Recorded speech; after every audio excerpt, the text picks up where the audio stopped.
Good morning, students.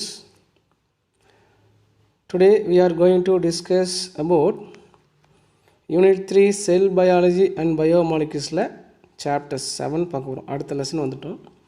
Already 6th lesson முடிச்சிட்டோம். 6th lesson என்னென்னு பார்த்தீங்கன்னா cell is a unit of life அப்படிங்கிறத பற்றி ஃபுல்லாக பார்த்துட்டோம். நெக்ஸ்ட் நம்ம பார்க்க போகிறது செல் சைக்கிள். செல் சைக்கிள் என்னென்னு பார்த்தீங்கன்னா நமக்கு மைட்டாசிஸ் மியாசிஸ் அப்படிங்கிறது தெரியும். அந்த மைட்டாசிஸ் என்ன நடக்குது, எப்படி நடக்குது, மியாசிஸ் எப்படி நடக்குது. இதில் புதுசாக இது வரைக்கும் நம்ம கேள்விப்படாதது என்னென்னு பார்த்தீங்கன்னா இன்டர்ஃபேஸ் அப்படின்னு ஒன்று இருக்குது. இந்த இன்டர்ஃபேஸில் வந்து பார்த்திங்கன்னா ஒரு 3 ஸ்டேஜஸ் இருக்குது. ஃபஸ்ட்டு க்ரோத் ஃபேஸ் 1 G1 சொல்லுவாங்க. இப்போ செகண்ட் க்ரோத் ஃபேஸ் 2 G2ன்னு சொல்லுவாங்க. அப்புறம் க்ரோத் ஃபேஸ் அப்படின்னு இருக்குது G0 அப்படின்னு சொல்லுவாங்க. It is followed by mitosis நடக்கும். சரிங்களா? இதை பற்றி ஃபுல்லாக படிக்கிற பேர் தான் செல் சைக்கிள் அப்படின்னு பேர். மெயினாக மைட்டாசிஸ் பற்றியும் மியாசிஸ் பற்றியும் படிக்க போகிறோம். சரிங்களா? இந்த லெசனை ஃபுல்லாகவே அதான் படிக்க போகிறோம். எப்படி ஒரு செல் இன்னொரு செல் எப்படி டிவைட் ஆகுதுன்னா with the help of the cell division. இந்த cell division there are 2 important types. Namely ஒன்று வந்து மைட்டாசிஸ், இன்னொன்று மியாசிஸ். மைட்டாசிஸ் எங்கே நடக்கும்னா take place only body cells, அதாவது சொமாட்டிக் செல்லில் தான் நடக்கும். மைட்டாசிஸ்ங்கிறது 2 4 ஆகும், 4 8 ஆகும், 8 16 ஆகும் டிவிஷன் ஆகும்போது. இதே மியாசிஸ் அப்படின்னாவே 6 செல்லில் நடக்கக்கூடியது. இங்கே குரோமோசோம் நம்பர் என்ன ஆகும் அப்படின்னா ரிடக்ஷன் ஆகும், குறையும். சரிங்களா? அப்போ 2Nங்கிறதுனால அப்படியே குறைஞ்சி வந்து 4 அப்படி வரும். 4 ஆப்லாய்ட்ஸாக ஃபார்ம் பண்ணும். அது என்னங்கிறது நம்ம மியாசிஸில் தெளிவாக பார்க்கலாம். சரிங்களா? இப்போ நம்ம லெசன்ஸ்குள்ளே போகலாம். செல் சைக்கிள்ங்கிற லெசன், செல் சுழற்சி அப்படின்னு சொல்லுவாங்க. One of the most important characters, அதான் features. One of the most important characters of the living cell is their power to grow and divide. ஒவ்வொரு லிவிங் செல்ஸ்க்கும் என்ன ஆகுன்னா அந்த செல்லு வளரும், அதாவது இங்கே செல் வளரு, அந்த பவர் வந்து நேச்சுராகவே இருக்குது, படைக்கப்பட்டிருக்கு. அதேமாதிரி வளருதுன்னா எப்படி டிவைடடாக தான் வளருதுன்னு அர்த்தம். சரிங்களா? முதல்ல நம்ம பார்க்கும்போது ஒரு செல் இப்படி வச்சுருக்கோம்னா இந்த செல் டிவைடாக தான் நமக்கு என்ன தெரியும், குரூப்பாக அப்படி தெரியும். இப்போ பார்க்கும்போது நம்மளுக்கு மாஸ் ஆஃப் செல்ஸ் தெரியும். அப்போ இதை என்ன இருக்குது, இப்போ என்ன இருக்குது, வளர்ந்துருக்குன்னு அர்த்தம். ஒரு செல்லாக தான் இருந்துச்சு, இப்போ நிறைய செல் ஃபார்ம் ஆயிடுச்சுன்னா வளர்ந்துருக்குன்னு அர்த்தம். அதுதான் க்ரோ அண்ட் டிவைட் அப்படின்னு பேர். இது வந்து உயிருள்ள செல் தான் சொல்கிறோம், லிவிங் செல்லில். New cells are formed by cell division of the pre existing செல்ஸ்னால் எங்கேருந்து செல்ஸ் வந்து ஃபார்ம் ஆகுதுன்னு பார்த்தீங்கன்னா இந்த ஒரு செல்லு தான் நம்ம 2ஆக உடையன்னு சொன்னோம். இந்த ஒரு செல் யாருன்னா பேரண்ட் செல்லு.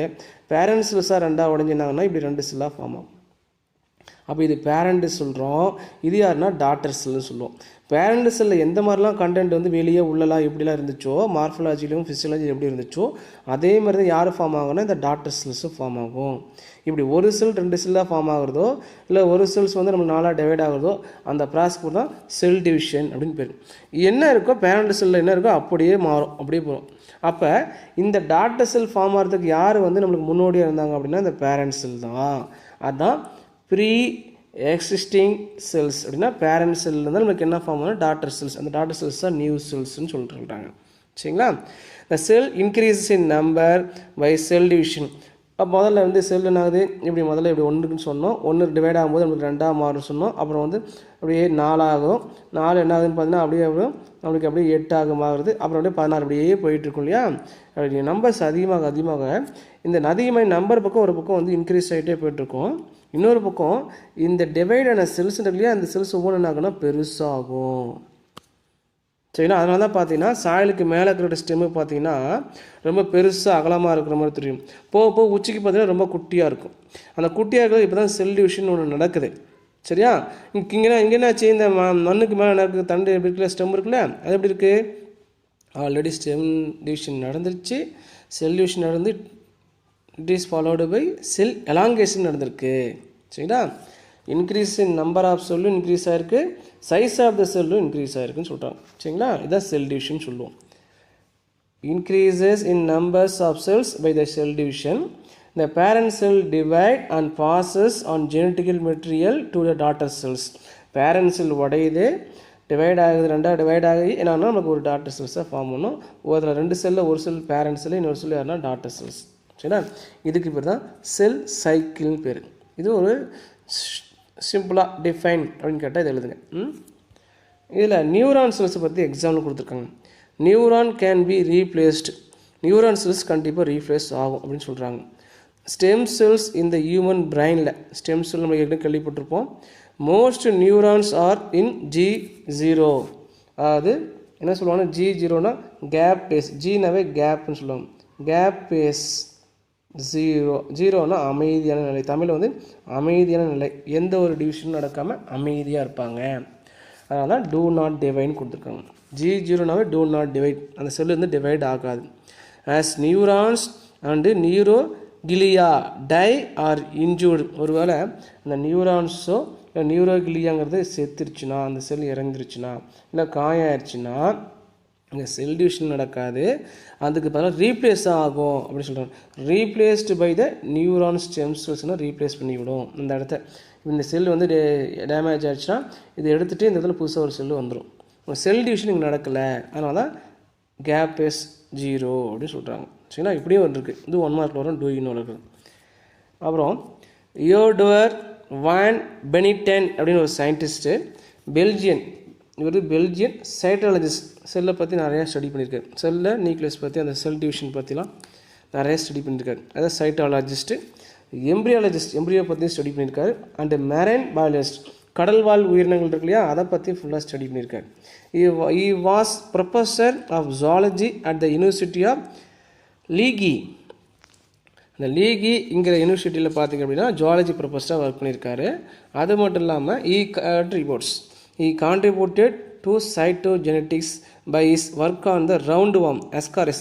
ரவுண்ட்வார்ம் அஸ்காரிஸில் எந்த மாதிரிலாம் வந்து சைட்டோஜெனடிக்ஸ், எப்படி வந்து ஒரு செல் ரெண்டாகுது, எப்படி செல் டிவிஷன் நடக்குங்கிறத பற்றி கண்டுபிடிச்சார் அஸ்காரிஸில். In his work he discovered how chromosome organised meiosis, எப்படி வந்து cell division meiosis cell division நடக்குது, எப்படி வந்து ஆர்கனைஸ் ஆகுது, குரோமோசோம் எப்படிலாம் பிரிஞ்சு போகிறாங்கிறத பற்றி தெளிவாக சொன்னார்.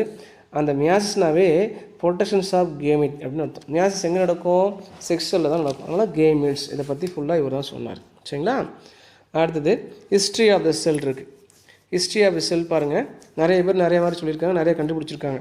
இந்த இயர் ஆஃப் 1665 ராபர்ட் ஹூக் என்ன பண்ணார் அப்படின்னா காயின் த வேர்ட் செல்லுங்கிற வார்த்தையை இவர் தான் முத பயன்படுத்தினார். சரிங்களா, அடுத்தது இந்த year of 1672-74 Antonie van Leeuwenhoek first living cell observed in microscope. முதல் லிவிங் செல்ஸை மைக்ரோஸ்கோப்பில் இவர் தான் கண்டுபிடிக்கிறாரு. அது எதுன்னு பார்த்தீங்கன்னா ஸ்ட்ரக்சர் ஆஃப் பாக்டீரியா தான் வந்து மைக்ரோஸ்கோப்பில் உயிரில் சொல்லுங்கன்னு கண்டுபிடிச்சார். சரிங்களா, அவர் தான் அப்சர்வ் பண்ணது, நம்ம தான் பார்த்தார். சரிங்களா, அப்புறம் 1831-33 Robert Brown presence of nucleus in the cell of orchid roots. Orchid ரூட்டுங்கிற பிளான்டில் அந்த ரூட்ஸில் செல்லில் நியூக்ளியஸ் ஒன்று இருக்குதுன்னு சொல்லி அந்த நியூக்ளியஸ்னு பேர் வச்சது யாருன்னு பார்த்தா ராபர்ட் ஹூக். ஒரு ஸ்பெரிக்கல் ஷேப்பில் ஒரு பாடி தெரிஞ்சது, அந்த ஸ்பெரிக்கல் ஷேப் பாடிக்கு என்ன பேர்னா நியூக்ளியஸ் அப்படின்னு பேர் வச்சார். இந்த இயர் ஆஃப் 1839 ஜன் இவாஞ்சலிஸ்டா புர்கினின்னு சொல்லுவாங்க, ஜேஇ புர்கின்ஜின்னு சொல்கிறாங்க, காயின் த வேர்ட் புரோட்டோபிளாசம். புரோட்டோபிளாசம்ங்கிற வார்த்தையை இவர் தான் பயன்படுத்துகிறார். செல்வாலுக்குள்ள பிளாஸ்மா மெம்பரேன் யாருன்னா இருக்குன்னா ஒரு ஜெல்லு மாதிரி இருக்கும், அந்த ஜெல்லுக்கு பேர் புரோட்டோபிளாசம்னு பேர் வச்சது புர்கின்ஜி. இது 1 மார்க் கொஸ்டின். 1839-38-39 ஸ்லீடன் அண்ட் ஸ்வான் இவங்க என்ன பண்ணார், 2 பேரும் சேர்ந்து செல் தியரி, பிளாஸ்மா மெம்பரேன் இல்லையா, அந்த பிளாஸ்மா மெம்பரேனை பற்றி தெளிவாக சொன்னாங்க. ஸ்லீடன் அண்ட் ஸ்வான் செல்லுன்னு ஒரு தியரி கொடுத்தது இவங்க தான். இந்த தியரி அந்த காலகட்டத்தில் இது பெஸ்ட்டாக இருந்துச்சு. அதுக்கப்புறம் ஒரு சயின்டிஸ்ட் வந்து அதை மாற்றிட்டாங்க, சிலெல்லாம் ஆட் பண்ணுறாங்க. அது யாருன்னா 1858 ருடால்ஃப் லுட்விச் காரல் விர்ச்சோ, இவரும் செல் தியரி தான் சொல்கிறாரு. இவருக்கு வந்து ஏற்கனவே அவங்க ஸ்லீடன் ஸ்வான் சொன்ன செல் தியரியில் கொஞ்சம் வந்து எக்ஸ்ட்ராவாக ஆட் பண்ணி சொல்லியிருக்காரு. சரிங்களா, இந்த செல் தியரி ஆம்னிஸ் செல்லுலா செல்லுலான்னா ஏற்கனவே இருக்கிற செல்லுன்னு தான் புதுசாக ஒரு செல்லு தோன்றுறது அப்படிங்கிற வார்த்தையை என்ன சொன்னோன்னா இந்த விர்ச்சோ தான் சொன்னார். இந்த cells new cells are formed from pre existing cells, அதாவது பேரண்ட் செல்லேருந்து என்ன ஆகுது டாட்டர் செல் ஃபார்ம் ஆகுது அப்படிங்கிற இந்த வார்த்தை. இதை வந்து இவர் தான் பயன்படுத்துகிறார். இந்த தியரி வந்து கொஞ்சம் பெஸ்ட்டாக இருந்துச்சு. சரிங்களா, 1873 ஆண்டோனி ஸ்னிடர் அப்படிங்கிற சயின்டிஸ்ட்டு டிஸ்கிரைப்டு குரோமோசோம் பற்றி ஃபுல்லாக டிஸ்கிரைப் பண்ணார் for the first time. Nuclear பிளமன்னு சொல்கிறாங்க. 1882 Walter Flemming coin the word மைட்டாஸுங்கிற வார்த்தை இவர் தான் பயன்படுத்துகிறாரு. அதேமாதிரி குரோமோசோமுடைய பிஹேவியர், குரோமோசோம் எப்படிலாம் வேலை செய்யுது, அதை நடத்தை எப்படிங்கிறத பற்றியும் இவர் தெளிவாக சொல்கிறார். குரோமோசோம் பிஹேவியர் பற்றியும் இந்த ஃப்ளெமிங் தான் சொல்கிறார்.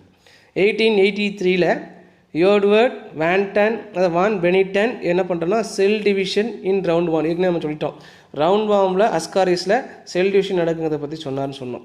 ஒரு 1888ல் தியோடர் போவரி என்ன பண்ணார்னா சென்ட்ரோசோம்ங்கிறத பற்றியும் குரோமோசோம் தியரியை பற்றி எக்ஸ்பிளைன் பண்ணுறாரு. இந்த சென்ட்ரோசோம் எதுக்கு ஹெல்ப் பண்ணும் அப்படின்னா, இந்த குரோமோசோமை வந்து இப்படி இருக்கக்கூடிய குரோமோசோமை செல்யூஷன் அப்போ இப்படி ஒரு த்ரெட்டு மாதிரி ஒன்று பிடிச்சிட்டு போகும், இப்படி பிடிச்சிட்டு இருக்கும். இந்த த்ரெட்டுக்கு பேர் ஸ்பிண்டில் ஃபைபர். இந்த ஸ்பிண்டில் ஃபைபர் எங்கேருந்து ஃபார்ம் ஆகும்னா சென்ட்ரியூல்ஸ்லேருந்து ஃபார்ம் ஆகும். அதுதான் சென்ட்ரோசோம் அப்படின்னு பேர். இந்த சென்ட்ரியூல் இஸ் பிரசன்ட் இன்சைட் த சென்ட்ரோசோம்னு சொல்லுவாங்க. சரிங்களா? இதுதான் ஹிஸ்ட்ரி ஆஃப் த செல்லை பற்றி ஹிஸ்ட்ரி பார்த்துட்டோம். நெக்ஸ்ட் நான் பார்க்குறது நியூக்ளியர் டிவிஷன்னா நியூக்ளியஸ் டிவைட் ஆக போகுது, அதான் nuclear division. There are 2 types of nuclear divisions, namely mitosis and meiosis. Mitosis எங்கே நடக்கும்னா பாடி செல்லில் நடக்கும், மியாசிஸ் வந்து செக்ஸ் செல்லில் நடக்கும். சரிங்களா? In mitosis the daughter cells formed will have the same number of chromosome as per the parent cell. Parent செல்லில் வந்து நம்மளுக்கு 23 குரோமோசோம் இருக்குன்னா, இது பேரண்ட் செல்னா, சரியா?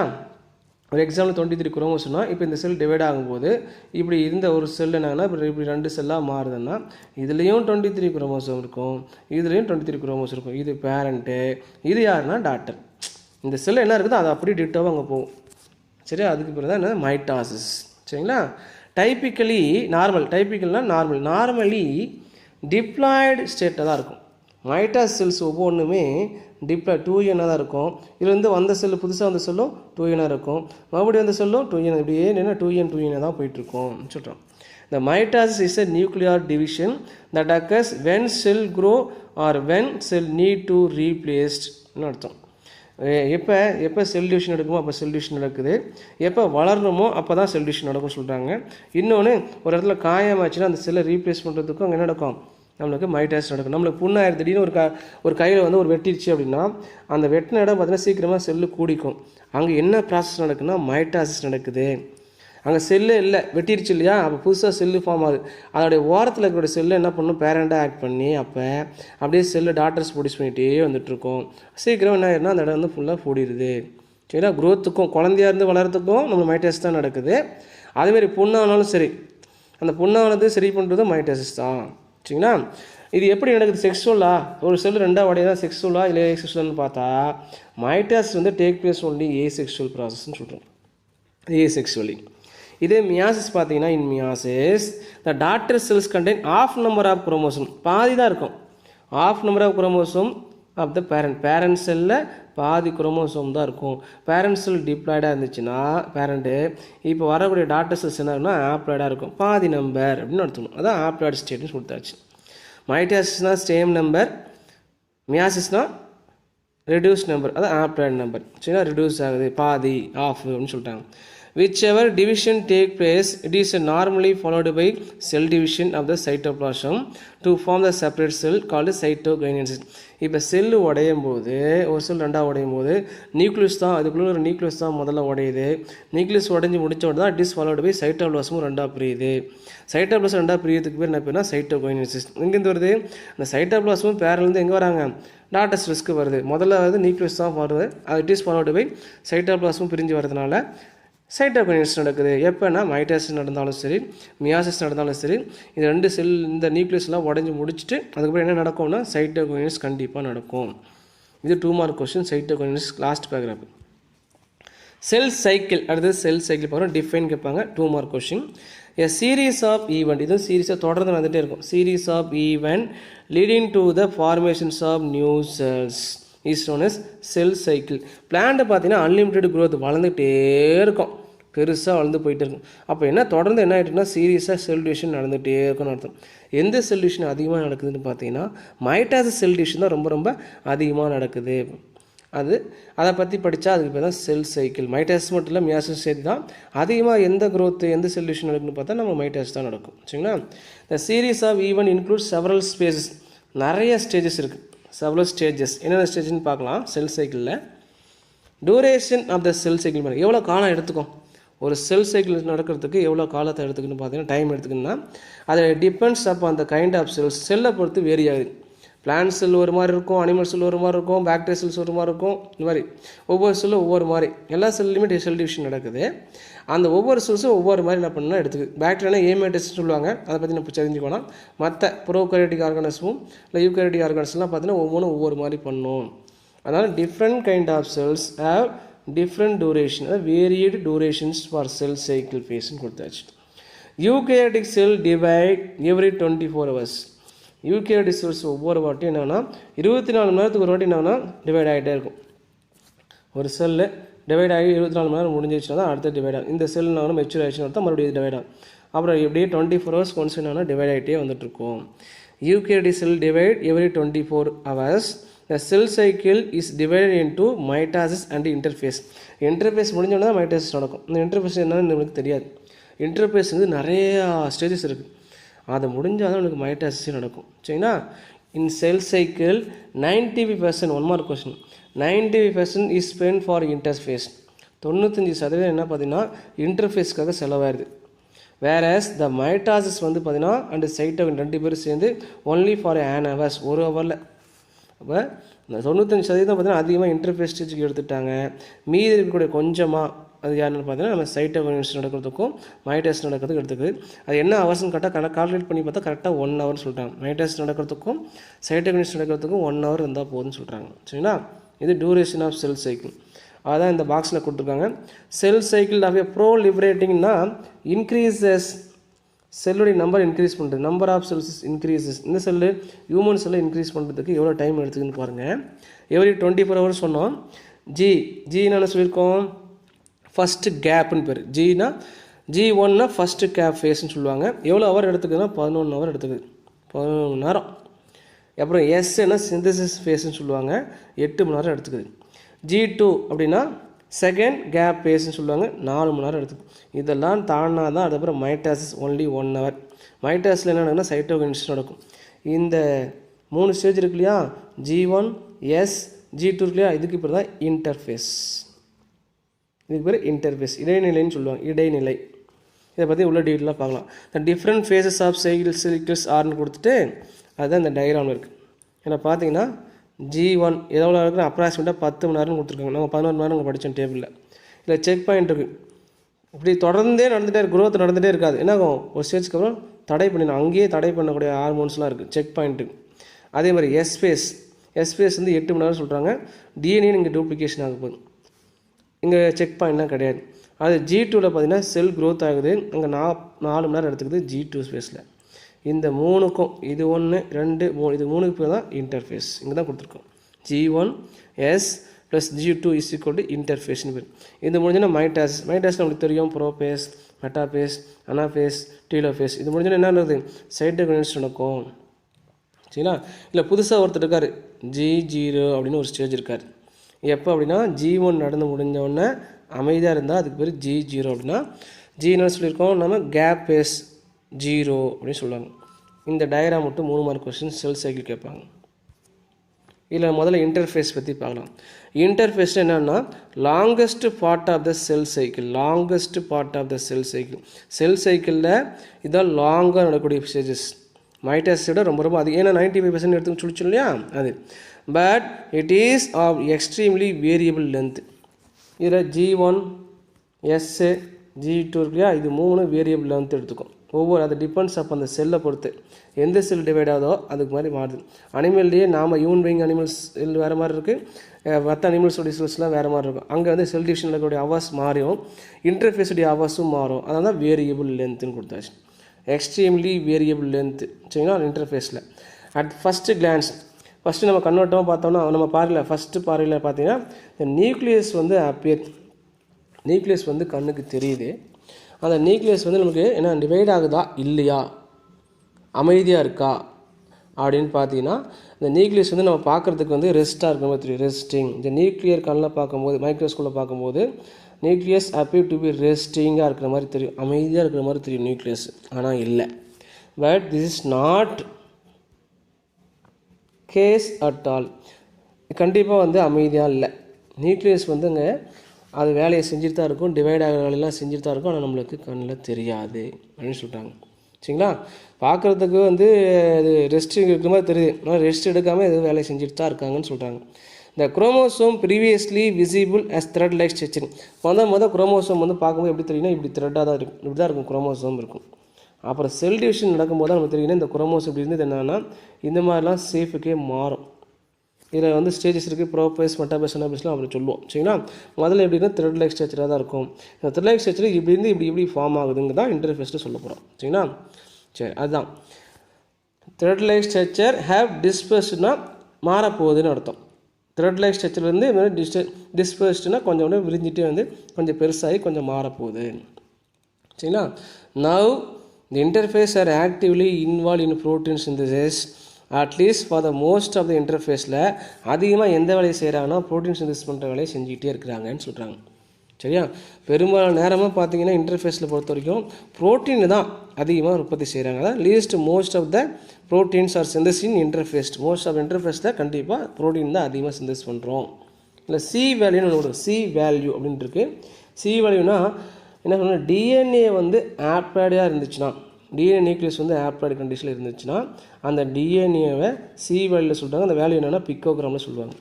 The C value is the amount of picogram of DNA contained within a haploid nucleus. Diploid nucleus இல்லை, haploid nucleus சொல்கிறாங்க. Diploid nucleus என்ன சொல்லுவோம், நம்ம 2Cன்னு சொல்லுவோம். 2C 4C சொல்லுவோம், அது பின்னாடி வருது. சரிங்களா? இதில் முதல்ல நம்ம பார்க்க வேண்டிய ஸ்டேஜ் இன்டர்ஃபேஸில் ஃபஸ்ட்டு ஸ்டேஜ் வந்துட்டோம், கேப் ஃபேஸ் 1 இல்லை செல் க்ரோத்னு சொல்லுவாங்க. சரிங்களா?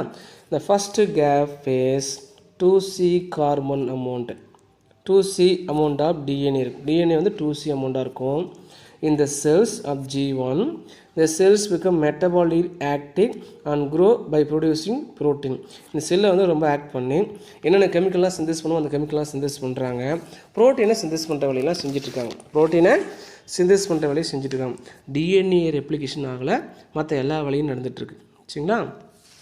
என்னென்ன சிந்தசிஸ் பண்ணுறாங்க சொன்னோம், ப்ரோட்டீனை சிந்தசிஸ் பண்ணுறாங்கன்னு சொன்னோம். Lipid, carbohydrate and all sell organelle produce பண்ணுது. என்னென்ன ஆர்கனே, மைட்டோகாண்ட்ரியா, எண்டோபிளாஸ்மிக் ரெட்டிகுலம் இதெல்லாம் ப்ரொடியூஸ் பண்ணும்.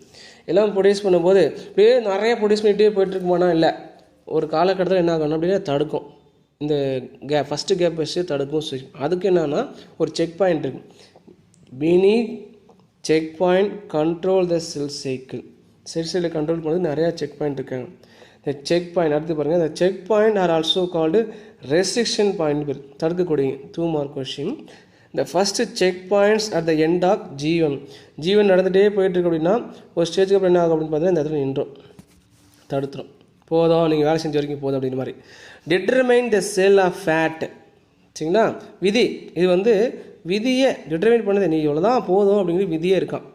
Whether it will continue in the cell cycle and divide or entry a stage is called G0 அப்படின்னு பார்த்தீங்கன்னா இங்கே பார்த்தீங்கன்னா ஒரு வேளை இங்கே என்னென்னு பார்த்தீங்கன்னா ஒரு வேளை இந்த G1 ஸ்டேஜை என்ன பண்ணணும்னா அடுத்த ஸ்டேஜுக்கு போகணுமா போகக்கூடாதா, செல் டிவிஷன் நடக்குமா, அதான் பாருங்கள். whether it will continue in the cell cycle and divide ஆகணுமா இல்லை entry a stages are called G0 phase போகணுமா, டிவைட் ஆகணுமா இல்லை வந்து செல்லு டிவைட் ஆகணுமா இல்லை வந்து என்ட்ரி ஆகி வேறு ஸ்டேஜுக்கு இங்கேருந்து வேறு ஸ்டேஜுக்கு போகணும், எந்த ஸ்டேஜ் கேப் பேஸ் 0க்கு போகணுமா அப்படிங்கிறதையும் டிசைட் பண்ணுறது இந்த ரெஸ்ட்ரிக்ஷன் பாயிண்ட் தான். Probably as specified cell or die ஆகலான்னு சொல்கிறாங்க. இந்த cells are arrested in G1. Cell என்ன பண்ணிடும், அரெஸ்ட் பண்ணி வச்சுருங்க, எல்லாத்தையும் கண்ட்ரோலில் வச்சுருக்குன்னு சொல்கிறாங்க. அரெஸ்ட்னு சொல்கிறாங்க. அரெஸ்டட்னா கண்ட்ரோல் G1. அது எப்படி கண்ட்ரோல் பண்ணுறாங்கன்னா நியூட்ரியன் டிப்ரைவேஷன் அப்படின்னா நியூட்ரியனுடைய பற்றாக்குறை, டெஃபிஷியன்சி தான் இது. நியூட்ரியன் கண்ட்ரோல் அதிகமாக இல்லாதனால நியூட்ரியன் செல் டிவைட் ஆகிறதுக்கு கிடைக்காதனால செல் டிவைட் ஆகலை. சரிங்களா? அது lack of growth factors or density dependent inhibition. லேக்குன்னா என்ன சொல்கிறோம், ஆப்ஷன் க்ரோத் ஃபேக்டர் வந்து ஆப்ஷன்ஸ் ஆஃப் க்ரோத் ஃபேக்டர், க்ரோத்துக்கு தேவையான ஃபேக்டர்லாம் வேலையே செய்யலை. டென்சிட்டி டிபெண்டன்ட் இன்ஹிபிஷனை தடுக்குது, இன்ஹிபிஷனாக தடுக்கக்கூடியதுன்னு சொல்கிறாங்க. அப்புறம் undergo metabolic changes and entry into G0 stage. Metabolic changes நடக்குது, என்ட்ரி யாரை எங்கே போகிறாங்கன்னா G0 கேப் ஃபேஸ் 0க்கு மட்டும் போகிறாங்க. சரிங்களா? வேறு என்ன நடக்குது, பயோகெமிக்கல் இன்சைட் செல் ஆக்டிவிட்டி த செல் டிவிஷன். ஆனால் அங்கே என்ன நடக்குதுன்னா பயோகெமிக்கல்லாம் கெமிக்கல்லாம் சிந்தசிஸ் பண்ணிகிட்ருக்கு செல்லுன்னு சொல்கிறாங்க. அது என்னென்னு பார்த்தீங்கன்னா the proteins called kinases and cyclin are activated genes and their proteins to perform cell division. இவங்க ரெண்டு பேரும் அந்த ப்ரோட்டீன் ரெண்டு பேரும் ஆக்ட் பண்ணுறாங்க. சரிங்களா? இந்த ரெண்டு பேரும் ஆக்ட் பண்ணுறது உங்களுக்கு என்ன கிடைக்குதுன்னா ப்ரோட்டீன்ஸ் கிடைக்குது. ப்ரோட்டீனுக்குரிய ஜீனு இது ஒரு ஜீன், இந்த ஒரு ஜீனுங்க வச்சுக்கோங்க. இந்த ப்ரோட்டீனுக்குரிய ஜீன் வேலை செஞ்சு நம்மளுக்கு ப்ரோட்டீன்ஸ் கிடைக்குது. சரிங்களா? இந்த சைக்ளின் இல்லையா, அந்த cyclins act as a major check point. இவங்க என்ன பண்ணுறாங்க, செக் பாயிண்ட்டாகவும் இருக்கிறாங்க. Which operate in G1. G1 ஃபுல்லாக ஆப்ரேட் பண்ணுறது இந்த சைக்ளின்ஸ் தான். To determine whether or not a cell divide. Cell divide ஆகணுமா, செல் டிவைட் ஆகக்கூடாதாங்கிறதையும் செக் பண்ணுறதும் இந்த சைக்ளின்ஸ் தான். சரிங்களா? இது 5 மார்க் கொஷின். இப்போ டோலி நம்ம ஏற்கனவே கேள்விப்பட்டிருப்போம். அந்த டோலி பற்றி கொடுக்குறாங்க. Since the DNA of the cell in G0 gap ஃபேஸில் பார்த்தீங்கன்னா டூ நாட் ரெப்ளிகேட். G0ங்கிறது ஓய்வு நிலைன்னு பேர். ஓய்வு நிலை தமிழில் சொல்லுவாங்க. அங்கே எந்த ஒரு ரெப்ளிகேஷனும் நடக்காது. DNA ரெப்ளிகேஷனே மெயின் நடக்காது. சரியா? ரிசர்ச்சர் என்ன பண்ணாங்கன்னா, சயின்டிஸ்ட் என்ன பண்ணாங்கன்னா, are able to fuse donor cells from the sheep mammillary gland into G0 state by culturing in the nutrient free state. நியூட்ரியன் இல்லாத ஒரு கல்ச்சர் மீடியா கொடுத்து இப்போ ஃபுட்டை கொடுத்துருக்காங்க. இங்கே நியூட்ரியன்ஸ் இல்லை. நியூட்ரியன்ஸ் இல்லாமல் இந்த மேமரி கிளாண்ட்லேருந்து என்ன பண்ணாங்க, செல்லை எடுத்து ஆட்டோடைய மேமரி கிளாண்ட் சொல்லி என்ன சொல்லுவோம் அப்படின்னா, நம்ம அந்த பால் சுரப்பிக்குன்னு சொல்லுவாங்க. அந்த பால் சுரப்பிலேருந்து செல்லை எடுத்து கொண்டு வந்து ஆர்டிஃபிஷியலாக ஒரு ஃபுட்டை கொடுத்து, நியூட்ரியன்ஸ் இல்லாத ஃபுட்டை கொடுத்து வச்சாங்க. சரிங்களா? அந்த ஸ்டேஜ் என்னது, இந்த டிவைடும் நடக்கலை, செல் டிவைடும் நடக்கலை. அதுதான் G0 stage. The G0 donor nucleus synchronized with the cytoplasm of the recipient cell. இந்த ஆட்டிலேருந்து எடுத்தாங்க இல்லையா, அந்த பால் சப்லேருந்து எடுத்த செல்லை கொண்டு போய் எங்கே வச்சாங்க, எது கூட ஃபியூஸ் பண்ணாங்க அப்படின்னா, நம்ம எக்கு கூட ஃபியூஸ் பண்ணிட்டாங்க. கருமுட்டைன்னு கேள்விப்பட்டிருப்பீங்க. அதை ஃபியூஸ் பண்ணும்போது நம்மளுக்கு என்னன்னா ஒரு கரு ஃபார்ம் ஆச்சு, எம்ப்ரியோ ஒன்று ஃபார்ம் ஆச்சு. அந்த எம்ப்ரியோ என்ன ஆச்சு, வளர்ந்துச்சுன்னா நம்மளுக்கு டோலியாக வளர்ந்துச்சு. அதுக்கு பேர் க்ளோன். இப்போ எங்கேருந்து செல்லை எடுத்தாங்கன்னா, நம்ம மேமலரி கிளாண்ட்லேருந்து எடுத்தாங்க. அந்த மேமலரி கிளாண்டில் எந்த ஸ்டேஜில் இருந்து இருக்குதுன்னு பார்த்தீங்கன்னா, G1 G0 G2 பார்த்தா G0லேருந்து தான் எடுத்தாங்கன்னு சொல்லணும். இதுதான் 1 மார்க் கொஸ்டின். அடுத்து G0 பேஸ் பற்றி சொல்ல போகிறோம்.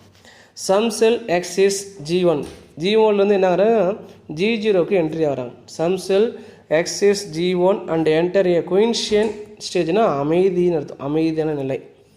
அந்த G1 ஏதோ வேலை செஞ்சுட்டு இருந்தாங்க. இப்போ அந்த செல் எங்கேருந்து அந்த ஸ்டேஜை தாண்டி அடுத்த ஸ்டேஜ் G0 வரும்போது என்னென்னா எந்த வேலையும் செய்யலாம், அமைதியாகவே இருக்கிறாங்க. சரிங்களா? அப்போ வேறு என்ன தான் ஏதாவது பண்ணுறாங்களான்னு பார்க்கலாம். Whether the cell remain metabolically activate without ப்ரொலிபரேஷன்.